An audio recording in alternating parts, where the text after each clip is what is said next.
हमारी संस्कृति, हमारे संस्कार सदा रहें हमारे साथ। सब्सक्राइब करें तिलक। देवाधिदेव महादेव की 11वें रुद्रावतार, अष्ट सिद्ध और 9 निधियों के दाता, शक्ति, भक्ति और सेवा के जीवित आदर्श, इन सभी दिव्य गुणों के समन्वय से हनुमान जी महाराज का स्वरूप प्रकट होता है। हनुमान जी में ही राम कथा की धड़कन बसती है। व्यापार बल के स्वामी हैं, फिर भी पूर्णतः विनम्र। वे वेदों और शास्त्रों के ज्ञाता हैं, फिर भी अहंकार से सर्वथा मुक्त। आज हम आपको बजरंगबली के ऐसे दिव्य मंदिरों के दर्शन करवाएंगे जो आपको महावीर के और भी निकट ले जाएंगे। हमारी संस्कृति, हमारे संस्कार सदा रहें हमारे साथ। सब्सक्राइब करें तिलक। भक्तों नमस्कार, प्रणाम और बहुत बहुत अभिनंदन। भक्तों, जैसा कि आप जानते हैं, हम अपने लोकप्रिय कार्यक्रम दर्शन के माध्यम से आपको भारत के सुप्रसिद्ध तीर्थों, धामों, देवस्थानों और मंदिरों की यात्रा करवाते हैं। इसी कड़ी में आज हम आपको एक ऐसे भव्य, दिव्य, अद्भुत और अनुपम धाम का दर्शन करवाने जा रहे हैं, जहां भगवान की दिव्य शक्तियों और चमत्कारों का वास है, जो अपनी इस दिव्यता के लिए देश विदेश में प्रसिद्ध है। भक्तों, हम बात कर रहे हैं मध्य प्रदेश के छतरपुर स्थित बागेश्वर धाम की। भक्तों, बागेश्वर धाम मध्य प्रदेश के जिला छतरपुर के ग्राम गढ़ा में है, जो छतरपुर से लगभग 35 किलोमीटर दूर खजुराहो पन्ना मार्ग पर स्थित है। कहा जाता है कि बागेश्वर धाम कई तपस्वियों और साधकों की तपोभूमि है। यहाँ लगभग 300 वर्ष प्राचीन बालाजी अर्थात हनुमान जी की स्वयंभू मूर्ति विराजमान है। भक्तों, ये पूर्णतः हनुमान जी को समर्पित धाम है। बालाजी महाराज की कृपा और आशीर्वाद से यहाँ लोगों के सभी कष्टों और समस्याओं का निवारण केवल दर्शन मात्र से ही हो जाता है। ये शंभू बालाजी हैं, ये भी प्रकट हुए थे। ये मूर्ति कहीं से आई नहीं है, यहीं पर प्रकट हुए थे। प्रकट स्थली भी हम आपको अभी थोड़ी देर बाद दिखाएंगे। ये अनादिकाल से यहाँ पर है। जब सद्गुरुदेव भगवान सन्यासी बाबा ने यहाँ पर घोर तपस्या की थी, उस तपस्या के प्रभाव से और उनकी तपस्या से प्रसन्न होकर के बालाजी स्वयं प्रकट हो गए थे और इस मूर्ति रूप में विराजमान हो गए थे। तब से ही इनकी पूजा नित्य यहाँ पर हो रही है और आप श्रद्धालु देख ही पा रहे होंगे कि लाखों श्रद्धालु आ रहे हैं और बालाजी सरकार उनकी सभी मनोकामनाएं पूर्ण कर रहे हैं।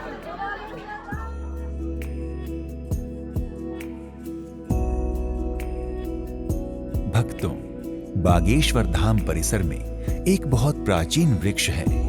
कुछ जनश्रुतियों के अनुसार कहते हैं कि बागेश्वर धाम में विराजित हनुमान जी की मूर्ति का प्राकट्य इसी वृक्ष में से हुआ था। यहाँ पर बालाजी सरकार प्रकट हुए थे। यह जो आपको 2 पेड़ दिख रहे हैं, 2 नहीं है, एक ही पेड़ है। ये बीच में से पेड़ को फाड़ करके बालाजी प्रकट हुए थे। तो ये आप देख पा रहे होंगे कि 2 हिस्सों में पेड़ बटा हुआ है। यह भी बहुत प्राचीन वृक्ष है। यहीं पर बालाजी सरकार प्रकट हुए थे। इसी पेड़ में से जब सन्यासी बाबा ने तपस्या की थी तो बालाजी सरकार प्रसन्न होकर के इसी पेड़ में से, जमीन में से निकले थे। बाद में फिर मंदिर का निर्माण हुआ और उनको मंदिर में स्थापित किया गया था। भक्तों, बागेश्वर धाम का इतिहास बहुत पुराना है।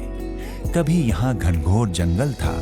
यहाँ सैकड़ों हिंसक तथा नरभक्षी शेर और बाघ विचरण करते हुए यहाँ रहकर कुलांचे भरते हिरणों और मृगशावकों का आहार करते थे। इसलिए अनेकों ऋषि, मुनि और तपस्वी यहाँ आकर अपनी साधना और तपस्या करते थे। अतः बागेश्वर तपस्वियों की प्राचीनतम तपोभूमि भी है।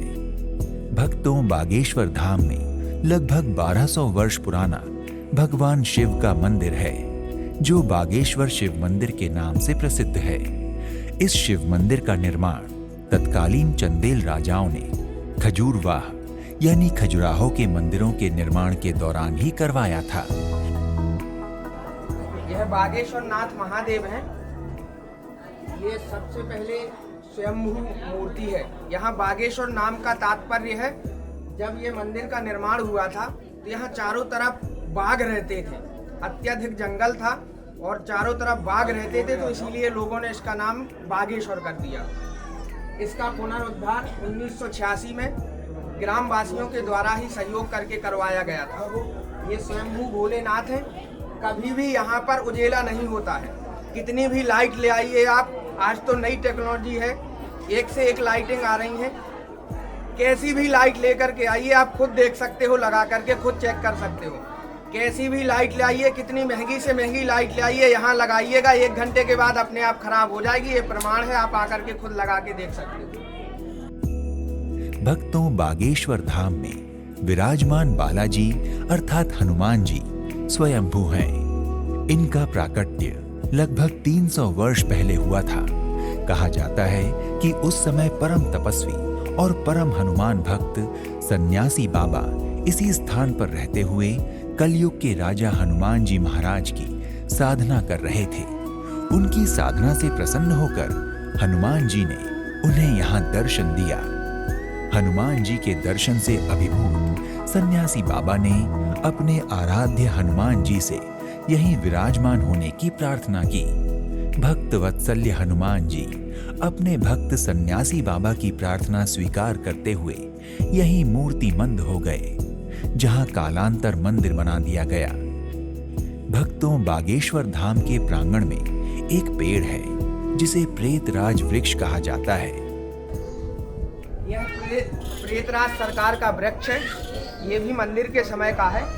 इस वृक्ष में ऐसी शक्तियां हैं कि कोई भी नेगेटिव ऊर्जा यदि आपके शरीर में है, आप इसको प्रवेश करेंगे तो वो नेगेटिव ऊर्जा को अपने आप खींच लेंगे इसके अंदर। यह प्रेतराज सरकार का प्राचीन वृक्ष है। कैसी भी नेगेटिव ऊर्जा हो, यदि आपके शरीर में नेगेटिव ऊर्जा है, आपका इसके स्पर्श करने मात्र से ही उसका पूरी ऊर्जा को खींच लिया जाता है। भक्तों, बागेश्वर धाम परिसर में कुछ मूर्तियां हैं जिनके बारे में बताया जाता है कि ये मूर्तियां हजारों वर्ष पुरानी हैं, क्योंकि ये सभी मूर्तियां तब निकली थी जब मंदिर का विस्तारीकरण करने हेतु परिसर में खुदाई चल रही थी। ये मूर्तियां इस बात को प्रमाणित करती हैं कि बागेश्वर धाम एक प्राचीनतम धाम है। भक्तों, बागेश्वर धाम में लगभग 300 वर्ष पहले सन्यासी बाबा ने मानव कल्याण और जन सेवा की एक परंपरा शुरू की थी। उसे कई अन्य संतों ने आगे बढ़ाया। भक्तों, पंडित धीरेन्द्र कृष्ण शास्त्री यानी बागेश्वर धाम सरकार का जन्म 4 जुलाई 1996 को मध्य प्रदेश के छतरपुर जिले के ग्राम गढ़ा में गर्ग गोत्रीय सरयू पारीय ब्राह्मण परिवार में हुआ था। इनके पिता पंडित राम कृपाल गर्ग और माता श्रीमती सरोज गर्ग हैं। इनके एक भाई और एक बहन है। इनका बचपन अत्यधिक गरीबी और तंगहाली में बीता। कर्मकांडी ब्राह्मण होने के नाते पूजा पाठ में जो दक्षिणा मिल जाती, उसी से येन केन प्रकारेण 5 लोगों का परिवार चलता। अतः अपनी शिक्षा भी अधूरी छोड़नी पड़ी। 3 भाई बहन में सबसे बड़े होने के कारण इनका पूरा बचपन परिवार के भरण पोषण की व्यवस्था करने में ही गुजर गया। भक्तों, कहा जाता है कि एक दिन बालाजी महाराज की आज्ञा और कृपा से उन्हें उनके दादाजी श्री भगवान दास जी यानी दादा गुरु जी ने उन्हें अपने सानिध्य में ले लिया। दादा गुरु के आशीर्वाद और आदेश से धीरेन्द्र कृष्ण शास्त्री श्री बालाजी अर्थात हनुमान जी महाराज की सेवा में जुट गए। सन्यासी बाबा और इस धाम की महिमा को दुनिया भर में फैलाया। भक्तों, बागेश्वर धाम सरकार द्वारा गौवंश के संरक्षण और संवर्धन हेतु गौरक्षा अभियान चलाया जा रहा है, जिसके लिए एक गौशाला की स्थापना की गई है, जहां सैकड़ों गायों की उचित देखभाल और सेवा शुश्रूषा की जाती है। भक्तों, बागेश्वर धाम में भक्तों को अर्जी लगाते समय अपने मनोरथ के अनुसार नारियल पर बांधे जाने वाले कपड़े का चयन करना होता है। ये जो आप नारियल पूरे प्रांगण में देख रहे हैं, यह लोगों ने अर्जी लगाई है।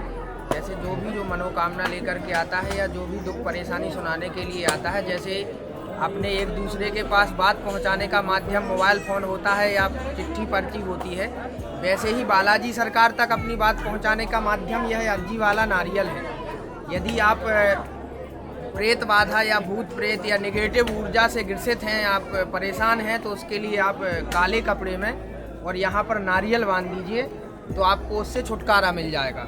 यदि आपके विवाह में समस्या आ रही है, आपका विवाह नहीं हो पा रहा है, किसी कारणवश से रुका हुआ है, रुकावट आ रही है, उसके लिए आप पीले कपड़े में नारियल ला करके और यहाँ बालाजी के चरणों में बांध दीजिए तो आपकी जो भी रुकावटें होंगी वो दूर हो जाएंगी। यदि आप विवाहित हैं और आपके कोई संतान नहीं हो पा रही है, किसी भी कारणवश संतान नहीं हो रही है, संतान होने में दिक्कत आ रही है, उसके लिए आप वाइट कपड़े में, सफ़ेद कपड़े में नारियल बांधते हैं तो यहाँ पर बालाजी की कृपा से आपको संतान की प्राप्ति होती है। और जो अन्य लौकिक या भौतिक कैसी भी समस्याएं हैं, सभी प्रकार की समस्याओं के लिए लाल कपड़े में अर्जी बांधते हैं आप, तो बालाजी उसकी अर्जी स्वीकार करते हैं। ये जो आप चारों तरफ प्रांगण में नारियल बंधे हुए देख रहे हैं, यह सब श्रद्धालुओं के द्वारा बांधे गए हैं और उनकी मनोकामनाएं पूर्ण हुई हैं। हमारी संस्कृति, हमारे संस्कार सदा रहें हमारे साथ। सब्सक्राइब करें तिलक। भक्तों, आप सभी का हमारे लोकप्रिय यात्रा कार्यक्रम दर्शन में हार्दिक अभिनंदन। हम आपको अपने इस यात्रा कार्यक्रम के माध्यम से विभिन्न ऐतिहासिक एवं पौराणिक तीर्थ स्थलों व मंदिरों की यात्रा करवाते आए हैं। धार्मिक एवं सांस्कृतिक रूप से समृद्ध हमारे देश के ये वो तीर्थ स्थान हैं जो विश्व के कोने कोने से श्रद्धालुओं एवं पर्यटकों को अपनी ओर आकर्षित कर लेते हैं। इन्हीं पौराणिक स्थलों में हम आपको आज एक ऐसे धार्मिक एवं पवित्र स्थल की यात्रा पर ले जा रहे हैं जिसके कण कण में भगवान श्री राम, माता सीता व लक्ष्मण जी का स्पर्श है। हम आपको दर्शन करवाने जा रहे हैं पवित्र एवं पौराणिक स्थल चित्रकूट में स्थित श्री राम भक्त हनुमान जी के स्थान हनुमान धारा के। भक्तों, हनुमान जी के पंचमुखी रूप को समर्पित हनुमान धारा मंदिर भगवान श्री राम की तपोस्थली रहे पवित्र स्थल चित्रकूट में उत्तर प्रदेश के बांदा जिले की करवी तहसील तथा मध्य प्रदेश के सतना जिले की सीमा पर स्थित है। चारों ओर से विंध्य पर्वत श्रृंखलाओं और वनों से घिरे चित्रकूट को अनेक आश्चर्यों की पहाड़ी भी कहा जाता है।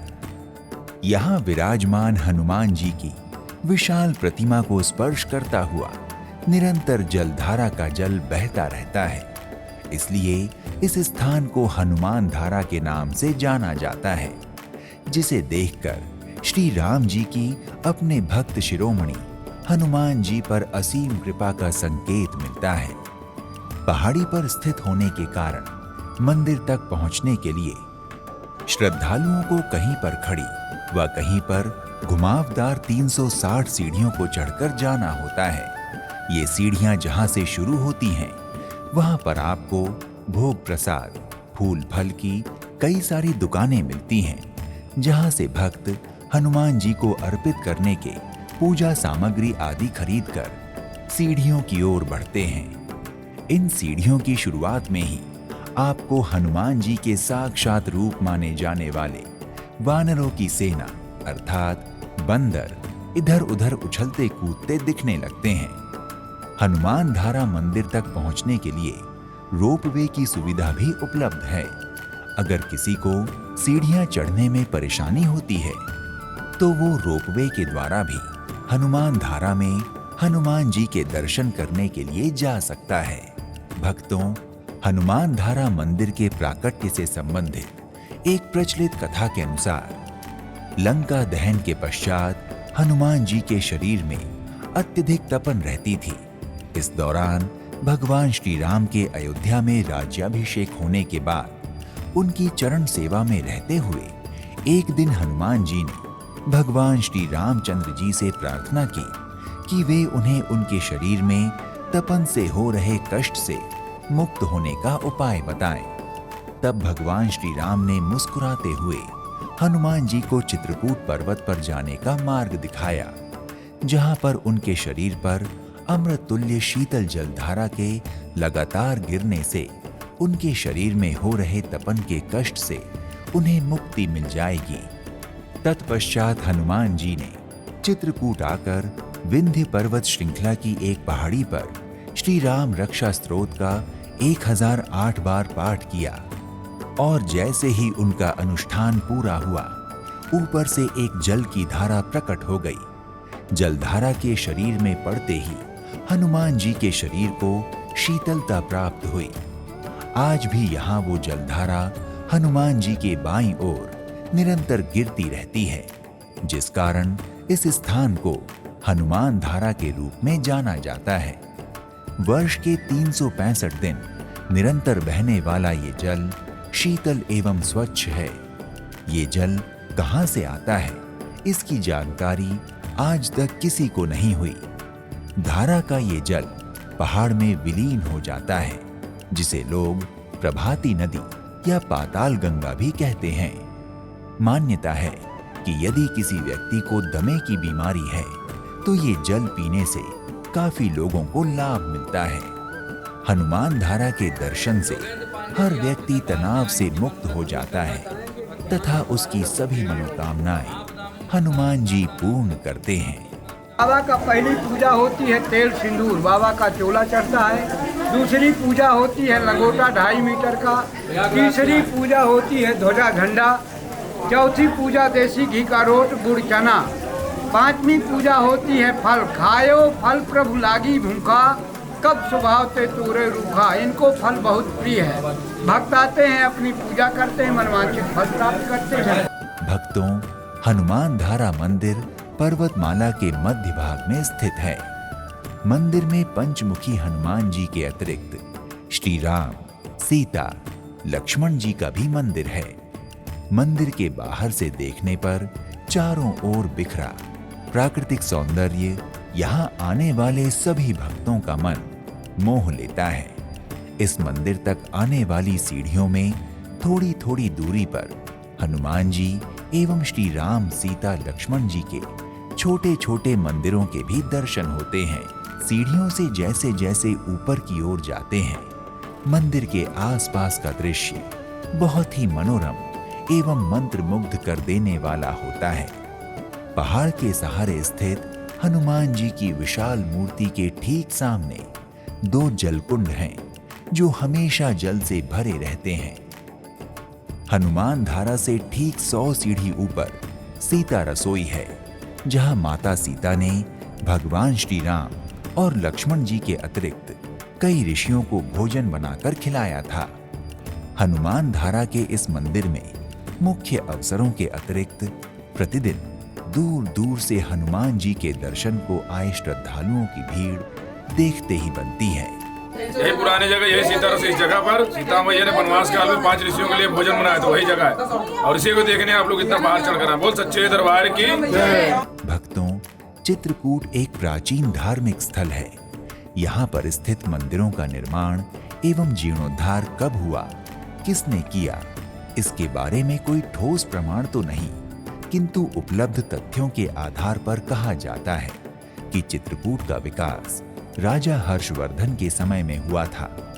इसलिए संभवतः यहाँ के मंदिरों का जीर्णोद्धार भी उसी समय किया गया हो। मुगल काल में विशेषकर स्वामी तुलसीदास जी के समय में यहाँ की प्रतिष्ठा प्रभा पुनः मुखारिन हो उठी। भक्तों, हनुमान धारा मंदिर भक्तों के दर्शन पूजन के लिए प्रतिदिन सुबह 5 बजे से शाम 7 बजे तक खुला रहता है। यहाँ प्रतिदिन 2 आरतियां होती हैं। आरती का टाइम सवेरे 7:30 से 8 के बीच में, शाम नहीं 9:30 तक, 9 बजे 9:30। अगर चित्रकूट स्थित हनुमान धारा मंदिर में उत्सव की बात करें तो यहाँ हर त्योहार, हर उत्सव बड़े ही हर्षोल्लास के साथ मनाया जाता है। हनुमान जयंती के दिन दूर दूर से आए भक्तों की भारी भीड़ यहाँ देखने को मिलती है। इसके अतिरिक्त हर रामनवमी व दीपावली के दिन यहाँ का नजारा देखने लायक होता है। वैसे तो मंदाकिनी नदी के तट पर चित्रकूट के दर्शन के लिए आए भक्तों का आना जाना सदा ही लगा रहता है। पर अमावस्या के दिन यहाँ श्रद्धालुओं के आगमन से विशाल मेला सा लग जाता है। हनुमान धारा मंदिर के पास ही स्थित जानकी कुंड मंदाकिनी नदी का एक सुंदर किनारा है। इस किनारे पर सीढ़ियां बनी हुई हैं। भगवान राम के वनवास के दौरान ये स्थान माता जानकी का सबसे पसंदीदा स्थान था। यहाँ श्वेत पत्थरों पर चरण चिन्ह बने हुए हैं। लोगों की मान्यता है कि इसी स्थान पर माता सीता स्नान करती थीं और ये चरण चिन्ह माता सीता के हैं। जानकी कुंड के पास ही श्री राम जानकी मंदिर स्थित है, जहां भक्त दर्शन पूजन करते हैं। हमारी संस्कृति, हमारे संस्कार सदा रहे हमारे साथ। सब्सक्राइब करें तिलक। जय श्री राम। अष्ट सिद्धि नवनिधि के दाता, असवरदीन जानकी माता। श्री राम भक्त हनुमान जी की हृदय से भक्ति करने पर व्यक्ति को बजरंग बली की कृपा से 8 प्रकार की सिद्धियां एवं 9 प्रकार की निधियां प्राप्त हो सकती हैं, क्योंकि माता जानकी के वरदान स्वरूप हनुमान जी इन सभी सिद्धियों एवं निधियों के दायक हुए हैं।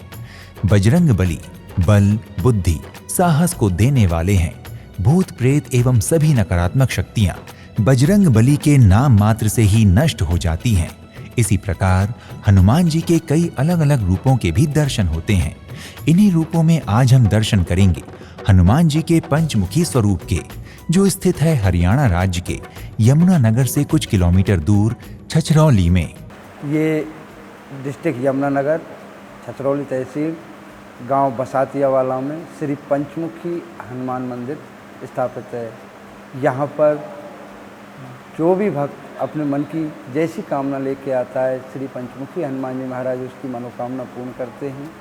भक्तों, ये पंचमुखी हनुमान मंदिर दिखने में जितना सुंदर और विशाल है, उतनी ही दिव्य यहाँ की ऊर्जा भी है। मान्यता है कि इस मंदिर में हनुमान जी महाराज को लगाई हुई कोई भी अर्जी कभी खाली नहीं जाती। इसलिए प्रतिदिन हजारों भक्त दूर दूर से बजरंग बली के दर्शन करने इस मंदिर में आते हैं तथा भक्तों की इस मंदिर के प्रति अगाध श्रद्धा के कारण ही यहाँ शुक्ल पक्ष में भंडारा करवाने के लिए 2-2.5 वर्षों तक इंतजार करना पड़ता है। भक्तों, इस मंदिर का इतिहास महाभारत कालीन बताया जाता है। ये मंदिर करीब 500 साल पुराना है। यहाँ पर सर्वप्रथम श्री जानकीदास महाराज हुआ करते थे। उन्होंने बीहड़ जंगल में तप किया। उनको हनुमान जी ने स्वप्न में दर्शन दिए। उन्होंने सभी तीर्थों से जल एवं मिट्टी ला करके श्री पंचमुखी हनुमान जी की स्थापना ढाक के पेड़ के नीचे की, इसलिए ढाके वाले के नाम से भी जाने जाते हैं। किंवदंतियों के अनुसार पांडव इस स्थान पर कुछ समय के लिए रुके थे। उन्हें यहाँ श्री राम भक्त हनुमान जी के दर्शन हुए थे। उस समय यहाँ वीरान जंगल हुआ करता था। मंदिर लगभग 400 से 500 साल पुराना बताया जाता है। कहते हैं उस समय यहाँ ढाक के वृक्ष से ढका हुआ घना जंगल था। तब यहाँ घूमते फिरते जानकीदास नामक एक संत आए, जो बाद में महंत हुए। कई वर्षों के तप के बाद बाबा जानकीदास महाराज को ढाक के वृक्ष पर हनुमान जी के दर्शन हुए थे। उनको हनुमान जी के जैसे स्वरूप के दर्शन हुए। उन्होंने वैसी ही हनुमान जी की प्रतिमा का निर्माण विभिन्न तीर्थों से लाए हुए जल व मिट्टी से कर दिया। तभी से हनुमान जी यहाँ विराजमान हो अपने दरबार में आए सभी भक्तों की मनोकामनाएं पूर्ण करते हैं। बाबा जानकीदास जी लगभग 80 वर्षों तक मंदिर में रहे। फिर उन्होंने यहीं अपने प्राण त्याग दिए। उनके बाद यहाँ बाबा गरीबदास, रघुवीर दास, किशोर दास, बाबा राम रतन लाल और बाबा बाल मुकुंद जी रहे। श्रद्धालु मंदिर के बाहर स्थित भोग प्रसाद की दुकानों से पूजा सामग्री लेकर मंदिर में प्रवेश करते हैं तथा मंदिर के विशाल सुंदर प्रांगण का आनंद लेते हुए मुख्य मंदिर की ओर जाने वाली कई लोहे की रेलिंगों को पार करते हैं और अंततः मुख्य मंदिर में प्रवेश करते हैं, जहां विराजमान है केसरी नंदन श्री हनुमान जी महाराज का सुंदर पंचमुखी स्वरूप।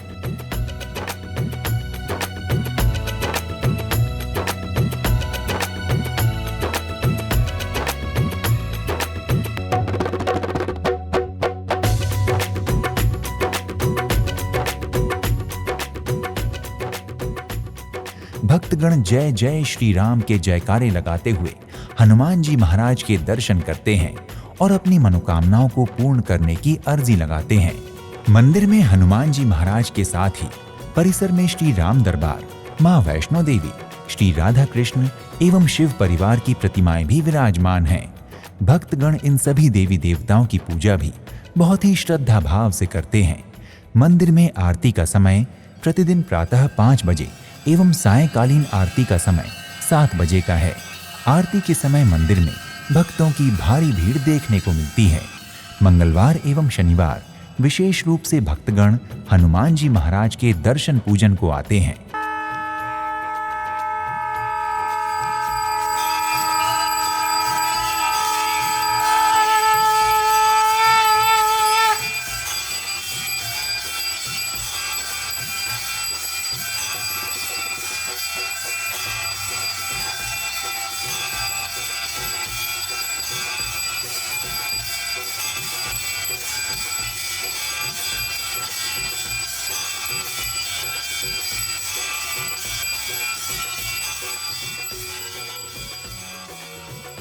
भक्तों, लगभग 5 एकड़ जमीन पर बने इस विशाल मंदिर में पुराने संगमरमर पत्थरों से नक्काशी की गई है, जिसकी चमक आज भी वैसी ही बरकरार है। कहते हैं उस समय इन पत्थरों को राजस्थान से यहाँ मंगवाया गया था, जिसका खर्च पूरे गांव वासियों के सहयोग से वहन किया गया था। मंदिर के शिखर पर फहराती पताका तथा सुंदर कमल के फूल की नक्काशी बहुत ही मनमोहक प्रतीत होती है। मंदिर परिसर में एक और जानकी कुंड नामक कुंड है, जिसके प्रति भी लोगों की अपार श्रद्धा है। कार्तिक मास की पूर्णमासी को इस सरोवर के पास कपाल मेला लगता है, जहां दूर दूर से आए श्रद्धालु स्नान करके फिर मंदिर में दर्शन को जाते हैं। मंदिर परिसर में बच्चों के मनोरंजन एवं श्रद्धालुओं के बैठने के लिए सुंदर उद्यान है तथा यहाँ एक भंडारा कक्ष भी है, जहाँ शुक्ल पक्ष के अतिरिक्त लगभग हर मंगलवार को भंडारे का आयोजन होता रहता है। परिसर में एक गौशाला भी है, जहाँ बहुत सी गायों का उत्तम रूप से संरक्षण एवं संवर्धन किया जाता है। उनके लिए उत्तम चारे एवं जल की व्यवस्था तथा स्वच्छ वातावरण की व्यवस्था की गई है। इन्हीं गायों से प्राप्त दूध दही का प्रयोग मंदिर के भोग प्रसाद की सामग्री में किया जाता है। गौशाला है, गौशाला में अपने सेवाएं हैं। उसके बाद गौशाला का जो भी है सब अपने चाय का प्रसाद चलता है। सबको डेली में अपना 12 बजे से 2:30 बजे तक डेली भंडारा होता है, अपने मंदिर की तरफ से चलता है। हमारी संस्कृति, हमारे संस्कार सदा रहें हमारे साथ। सब्सक्राइब करें तिलक। जय श्री राम। आप सभी का हमारे कार्यक्रम दर्शन में हार्दिक अभिनंदन। भक्तों, भारत के हरियाणा राज्य का ऐतिहासिक शहर है रेवाड़ी, जहां पिछले कुछ वर्षों में उद्योगों का काफी विकास हुआ है। मान्यता है कि महाभारत काल के समय रेवाड़ी पर राजा रेवात का शासन था। राजा रेवात की रेवती नामक एक पुत्री थी, जिसे राजा बहुत प्रेम करते थे। उसी के नाम पर राजा ने इस शहर का नाम रेवावाड़ी रखा था, जो समय के साथ अब बदलकर रेवाड़ी हो गया है।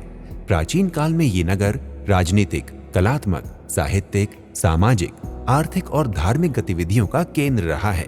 इस प्रकार हरियाणा का ये रेवाड़ी शहर स्वयं में एक स्वर्णिम और वैभवशाली अतीत समेटे हुए है। इसी अतीत का ही एक हिस्सा है यहाँ स्थित बड़ा तालाब वाले हनुमान जी का मंदिर। तो चलिए आज दर्शन करते हैं हनुमान जी के इस चमत्कारी मंदिर के। 18वीं सदी में राजा तेज सिंह द्वारा रेवाड़ी में एक विशाल तालाब तेज सरोवर के नाम से बनवाया गया था। इसी विशाल तालाब के पास में स्थित है बाबा हनुमान जी का प्राचीन मंदिर। रेवाड़ी का ये प्रसिद्ध हनुमान मंदिर रेवाड़ी बस स्टैंड से 3 किलोमीटर तथा रेलवे स्टेशन से 1.5 किलोमीटर की दूरी पर है। यदि आकार की बात की जाए तो ये मंदिर बहुत छोटा है और केवल 150 वर्ग गज भूमि पर बना हुआ है। लेकिन यहाँ स्थित वीर हनुमान बाबा की कृपा ऐसी है कि मंदिर परिसर में हर दिन भक्तों और श्रद्धालुओं का जमावड़ा लगा ही रहता है। मंगलवार के दिन तो दर्शन करने वाले भक्तों की पंक्ति 2 किलोमीटर तक पहुंच जाती है। भक्तों की श्रद्धा और आस्था उन्हें बाबा के दर्शन तथा पूजन अर्चन करने के लिए यहाँ खींच लाती है। मान्यता है कि यदि सच्चे हृदय से यहाँ कोई मनोकामना मांगी जाए तो वीर हनुमान बाबा भक्तों को कभी निराश नहीं करते। इसलिए न केवल हरियाणा बल्कि अन्य राज्यों से भी श्रद्धालु बाबा के दर्शन के लिए यहाँ पहुँच जाते हैं। विशेषकर शुक्ल पक्ष के प्रत्येक मंगलवार को हनुमान मंदिर में मेले जैसा नजारा देखा जा सकता है। शुक्ल पक्ष के मंगलवार को हनुमान मंदिर में हनुमान जी के पैरों के अंगूठे पर कुंजे का भोग लगाया जाता है। मंदिर में हनुमान जी की 2 मूर्तियां हैं। मान्यता है कि यदि छोटी मूर्ति के पैरों के पंजों पर भक्त द्वारा चढ़ाया हुआ गोल कुंजा ठहर जाता है तो इसका अर्थ है कि हनुमान जी का आशीर्वाद उसे प्राप्त हो गया है और उसकी मनोकामना अवश्य पूर्ण होगी। हनुमान जी की इस छोटी मूर्ति पर तेल तथा सिंदूर भी चढ़ाया जाता है। भक्तों का कोई भी नया काम हो या वे नया वाहन खरीदे या किसी का जन्मदिन हो, प्रत्येक अवसर पर भक्तगण बाबा के चरणों में जरूर आते हैं। हनुमान मंदिर के बिल्कुल पास एक शनि मंदिर भी है। शनि महाराज के प्रभाव को कम करने के लिए हनुमान जी की भक्ति सहायक मानी जाती है। इस मंदिर की देखरेख आरंभ से ही महंत परिवार कर रहा है। मंदिर के महंत के अनुसार एक बार श्री राम रावण युद्ध के दौरान अहिरावण वानर का वेश धारण करके राम जी की वानर सेना में शामिल हो गया। अर्धरात्रि को वो सभी को मूर्छित करके भगवान श्री रामचंद्र जी और लक्ष्मण जी का हरण करके पाताल लोक ले गया। तब हनुमान जी ने पाताल लोक जाकर अहिरावण का वध किया और श्री राम लक्ष्मण को वहां से लेकर आए। इस बड़ा तालाब वाले हनुमान मंदिर की हनुमान जी की प्रतिमा इसी घटना को दर्शाती है। इस मंदिर में हनुमान जी के कंधों पर श्री राम एवं लक्ष्मण हैं। हाथ में पहाड़ और पैरों में पाताल भैरवी दिखाई देती हैं। प्रतिमा में हनुमान जी के पैरों की नसें भी साक्षात दिखाई देती हैं। बड़ा तालाब हनुमान मंदिर में सामान्यतः आरती का समय सुबह 5:15 बजे तथा शाम को 7:15 बजे है, जो मौसम के हिसाब से बदलता रहता है। मंदिर के बाहर एक टेबल लगी हुई है जहां पर भक्त अपनी श्रद्धा स्वरूप दीपक प्रज्वलित करते हैं। मंदिर से जुड़ी कथा के अनुसार करीब 250 वर्ष पूर्व हनुमान जी के एक भक्त के द्वारा हनुमान जी की मूर्ति को जयपुर से दिल्ली ले जाया जा रहा था। गुजरते समय भक्त कुछ देर विश्राम करने के लिए रेवाड़ी में ठहर गए। थोड़ा विश्राम करने के बाद जब उन्होंने अपनी बैलगाड़ी को, जिसमें हनुमान जी की प्रतिमा रखी हुई थी, आगे बढ़ाने की कोशिश की तो बैल अपनी जगह से टस से मस नहीं हुए। बहुत प्रयास किया गया। गांव के अन्य लोगों के बैल भी गाड़ी में जोत लिए गए, लेकिन इतने बैल मिलकर भी बैलगाड़ी को 1 इंच भी आगे नहीं खींच सके। तब सभी ने इसे बजरंग बली की इच्छा समझते हुए हनुमान जी की मूर्ति को यहीं तेज सरोवर नामक तालाब के पास स्थापित कर दिया। इसी कारण से इस मंदिर को बड़ा तालाब हनुमान मंदिर भी कहा जाता है। बड़ा तालाब हनुमान मंदिर में प्रत्येक शनिवार को भजन कीर्तन तथा भंडारे का आयोजन होता है और प्रत्येक रविवार के दिन रामायण का पाठ किया जाता है। हनुमान जन्मोत्सव के उत्सव वाले दिन तो मंदिर में अलग ही उत्साह और उल्लास का वातावरण रहता है। हनुमान जन्मोत्सव पे बाबा का पूरा दिन भंडारा चलता है और साल में बाबा के 4 मेले आते हैं, 2 चैत में 2 साढ़ में। बाबा की बहुत मान्यता है। जो भक्त बाबा से दिल से प्रार्थना करता है उसकी हर मनोकामना पूर्ण होती है। हमारी संस्कृति, हमारे संस्कार सदा रहे हमारे साथ। सब्सक्राइब करें तिलक। भक्तों नमस्कार, प्रणाम, सादर नमन और अभिनंदन। भारत देश में बालाजी के 2 मंदिर मशहूर हैं। एक आंध्र प्रदेश में स्थित तिरुपति बालाजी मंदिर और दूसरा राजस्थान में स्थित सालासर बालाजी का मंदिर। भक्तों, जहां आंध्र प्रदेश के तिरुपति मंदिर में बालाजी के रूप में भगवान नारायण विराजमान हैं, तो वहीं राजस्थान के सालासर मंदिर में बालाजी के रूप में हनुमान जी महाराज प्रतिष्ठित हैं। भक्तों, सालासर बालाजी के मंदिर की महिमा अपार है। संभवतः ये हनुमान जी की महिमा और चमत्कारों का ही परिणाम है कि साल दर साल लोगों की आस्था सालासर धाम और यहाँ विराजमान हनुमान जी के प्रति बढ़ती जा रही है। सालासर बालाजी मंदिर हनुमान जी का एकमात्र ऐसा मंदिर है जहां हनुमान जी गोल चेहरे के साथ दाढ़ी और मूंछों में दिखते हैं। भक्तों, सालासर बालाजी मंदिर राजस्थान के चुरू जिले में राष्ट्रीय राजमार्ग क्रमांक 668 पर स्थित है। वर्ष के 12 महीने और प्रतिदिन देश और दुनिया के असंख्य भक्त दर्शन के लिए सालासर धाम पहुंचते हैं। ये जयपुर बीकानेर राजमार्ग पर स्थित है। सालासर की दूरी सीकर से 57, सुजानगढ़ से 24 और लक्ष्मणगढ़ से 30 किलोमीटर है। भक्तों, सालासर बालाजी मंदिर में विराजमान बालाजी अर्थात हनुमान जी के गोल मुखाकृति पर दाढ़ी मूछ सुशोभित हैं। शेष मुखमंडल सिंदूर की लालिमा से अलंकृत है। भक्तों, जिस प्रकार सालासर बालाजी अर्थात हनुमान जी की मूर्ति अद्वितीय है, उसी प्रकार मंदिर के निर्माण का इतिहास भी बड़ा अद्भुत है। सालासर मंदिर के अलावा हनुमान जी की ऐसी मूर्ति और कहीं नहीं है। इस मंदिर के सभी बर्तन और दरवाजे चांदी से निर्मित हैं। भक्तों, सालासर बालाजी धाम की स्थापना विक्रम संवत 1811 श्रावण सुदी नवमी को हनुमान जी महाराज के परम भक्त संत मोहनदास जी ने करवाई थी। कहा जाता है कि इस मंदिर का निर्माण कार्य पूरा होने में 2 साल लगे थे। भक्तों, कहा जाता है कि मोहनदास जी बचपन से ही धार्मिक प्रवृत्ति के साथ हनुमान जी के परम भक्त थे। उनकी भक्ति से प्रसन्न होकर हनुमान जी स्वयं दर्शन देने संत वेश में उनके घर पधारे। जब मोहनदास जी संत के निकट गए तो वो संत तेजी से वापस लौटने लगे। मोहनदास उनके पीछे चल दिए। एक जंगल में संत रूपी हनुमान जी रुके तो मोहनदास जी उनके चरणों पर गिरकर रोने लगे। उन्होंने रोते हुए अपने अपराधों की क्षमा मांगी तथा वापस घर चलने का आग्रह किया। तब संत रूपी हनुमान जी ने मोहनदास जी के साथ उनके घर जाकर भोजन और विश्राम किया तथा मोहनदास को भक्ति का साक्ष्य भाव प्रदान कर अंतर्ध्यान हो गए। भक्तों, मोहनदास हनुमान जी के अंतर्ध्यान होने से भाव विभल हो गए। उन्होंने विभलता में रोते हुए हनुमान जी से प्रार्थना की कि मैं आपके बिना एक पल भी नहीं रह सकता।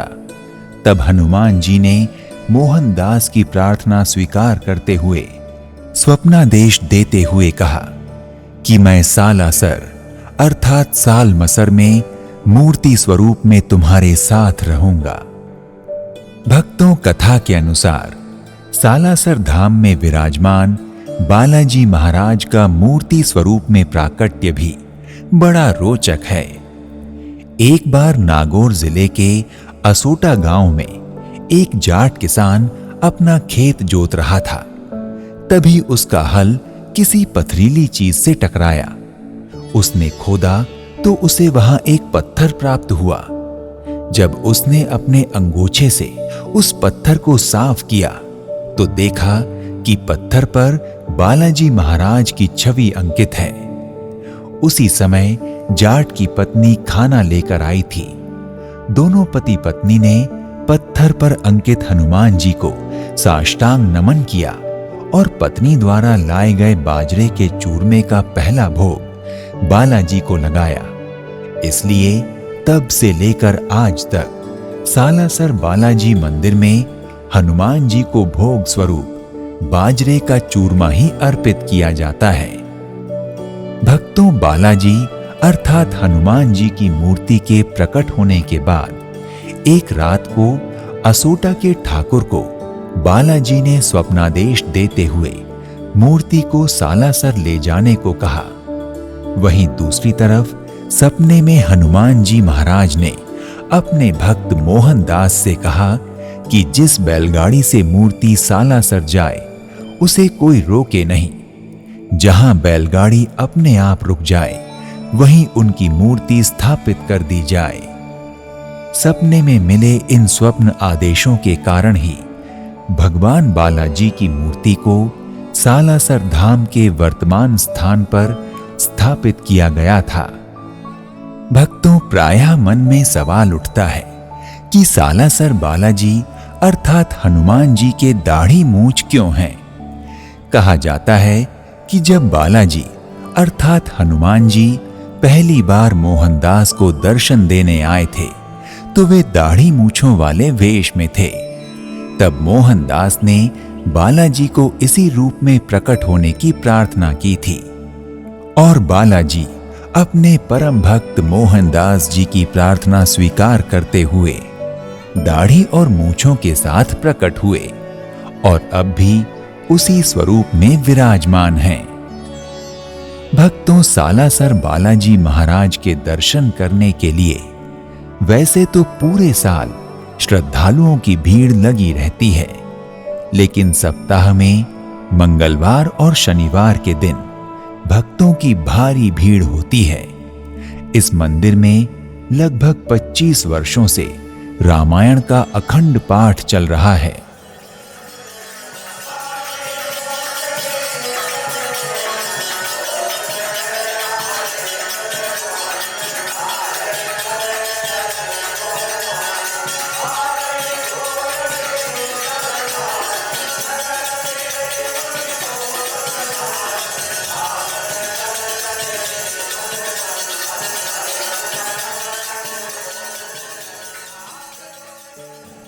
भक्तों, सालासर धाम में हर साल चैत्र पूर्णिमा, हनुमान जयंती और आश्विन पूर्णिमा पर भव्य मेले का आयोजन होता है।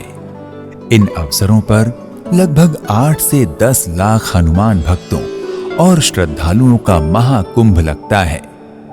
इन दोनों मेलों के अलावा होली, दिवाली और विजयादशमी जैसे त्योहारों में श्रद्धालु बालाजी के दर्शन को यहां पहुंचते हैं। सालासर धाम में बालाजी के रूप में विराजमान पवन पुत्र हनुमान जी महाराज को बड़ा चमत्कारी माना जाता है।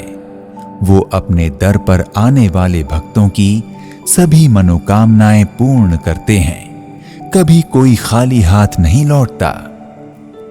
भक्तों, सालासर बालाजी मंदिर परिसर में उनके परम भक्त बाबा मोहनदास जी की समाधि है, जिसके दर्शन बिना सालासर बालाजी के दर्शन पूरे नहीं माने जाते। कहा जाता है कि मोहनदास जी अपनी बड़ी बहन कान्ही की सेवा के लिए ही सालासर आए थे और आज भी अपनी बहन की सेवा के लिए यहां पर हैं। सालासर में बालाजी मंदिर निर्माण के बाद मोहनदास जी की बड़ी बहन कान्ही का देवलोक गमन हो गया। बड़ी बहन की मृत्यु के बाद मोहनदास जी ने भी जीवित समाधि ले ली। श्रद्धालुओं को विश्वास है कि वो समाधि स्वरूप में आज भी सालासर धाम में विराजमान हैं। इसलिए मोहनदास जी की समाधि पर आज भी उनकी मंगल स्तुति का पाठ किया जाता है। भक्तों, सालासर बालाजी मंदिर परिसर में हनुमान जी की धुनी अर्थात धोक है। बालाजी के दर्शन करने के बाद भक्तगण पूरी श्रद्धा भक्ति के साथ धुनी की भस्म अपने मस्तक पर धारण करते हैं। मान्यता है कि धुनी की भस्म से कई बीमारियां ठीक हो जाती हैं। भक्तों, सालासर धाम आने वाले अनेक श्रद्धालु अपने साथ लोहे की कीलें लाते हैं और कीलों को धुनी के ऊपर से घुमाकर अपने घरों के चारों कोनों में गाड़ देते हैं। श्रद्धालुओं का विश्वास है कि ऐसा करने पर घर में नकारात्मक ऊर्जा का प्रवेश नहीं होता, अपितु घर में सकारात्मक ऊर्जा प्रवाहित होती रहती है। भक्तों, सालासर बालाजी मंदिर भक्तों के लिए सुबह 4 बजे खोल दिया जाता है। यहाँ 5 बजे सुबह पुजारियों द्वारा मंगल आरती की जाती है। सुबह 10:30 बजे राजभोग आरती होती है। बता दें कि ये आरती केवल मंगलवार के दिन ही होती है, इसलिए अगर आप इस आरती में शामिल होना चाहते हैं तो मंगलवार के दिन यहां आएं। शाम को 6 बजे धूप आरती, 7:30 बजे संध्या आरती और 8:15 बजे भोग आरती होती है। यहां आप रात के 10 बजे तक दर्शन कर सकते हैं। 10 बजे शयन आरती के बाद मंदिर के पट बंद कर दिए जाते हैं। भक्तों सालासर बालाजी के दर्शन के लिए लंबी लाइन में खड़े होकर लगभग 3 घंटे का इंतजार करना पड़ता है। अगर आपको वीआईपी दर्शन करना है तो मंदिर के पीछे वाले गेट पर 4 से 5 काउंटर हैं, जहां से आप 1000 रुपए की पर्ची लेकर बिना किसी लाइन के दर्शन कर सकते हैं। अगर आप 1000 रुपए की पर्ची नहीं ले सकते तो दूसरा विकल्प 100 रुपए वाली पर्ची है। यहां से दर्शन के लिए आपको लगभग 20 मिनट का समय लगेगा, लेकिन आप दर्शन की लंबी लाइन से बच जाएंगे। वीडियो को अंत तक देखने के लिए आप सभी भक्तों का हृदय से धन्यवाद। संकट मोचन हनुमान जी की कृपा आप सभी भक्तों पर सदैव बनी रहे। इस वीडियो में दिखाए गए मंदिरों में से कौन सा मंदिर आपके हृदय को सबसे अधिक स्पर्श कर गया और किस मंदिर ने आपको केसरी नंदन के सन्निधि का अनुभव कराया, कृपया हमें कमेंट में अवश्य बताएं। पवन पुत्र हनुमान जी महाराज की जय।